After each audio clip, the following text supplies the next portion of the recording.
Hii ni Juma takatifu. Hii ni Juma takatifu ambayo kila mmoja wetu anaalikwa kutekeleza yote ambayo tutakuwa nayo katika juma hili. Kwa siku hii ya leo, sisi tuko na kuandama kwenda kanisani au maandamano kwenda kanisani. Lakini katika hii procession tunataka kujiunga na wale walikuwa wanashangilia Kristo wakiingia Yerusalemu wakisema, huyu ni mwana wa Daudi, huyu ni mwokozi. Na kwa hivyo sisi ni lazima tuwe na imani, na pia vitendo vyetu vionyeshe ya kwamba sisi tuko na imani katika maisha yetu. Na yeye anajifanya kuwa Mungu, bali yeye ni binadamu tu.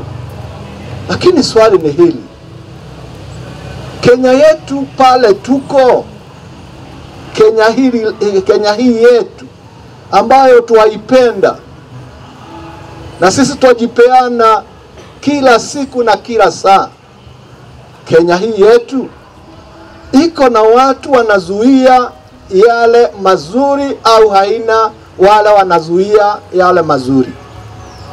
Sitasema ni nani anazuia, lakini kile tunajua ni kwamba katika nchi yetu hii ni watu wengi wanateseka katika nchi hii yetu kwa wakati huu.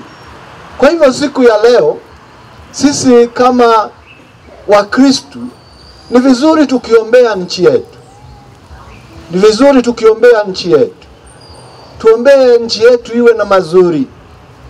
Tuombee nchi yetu iwe na uongozi bora, ili kila mmoja wetu awe na furaha na nchi yetu iweze kunawili. Yale yote tunafanya yaweze kunawili katika maisha yetu. Kwa hivyo ningetaka kwa siku hii ya leo tunaingia na Yesu Yerusalemu ili akatimize fumbo kuu la imani yetu. Tuombee nchi yetu kwa njia ya kipekee. Tuombee nchi yetu kwa njia ya kipekee.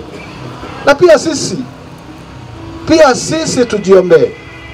Kila sisi tujiombee, ili hata sisi tuwe wakamilifu kwa maisha ya Kikristo. Tuwe wakamilifu katika maisha ya Kikristo, kwa sababu haitoshi kwenda kanisani na maisha yako hayako kamilifu.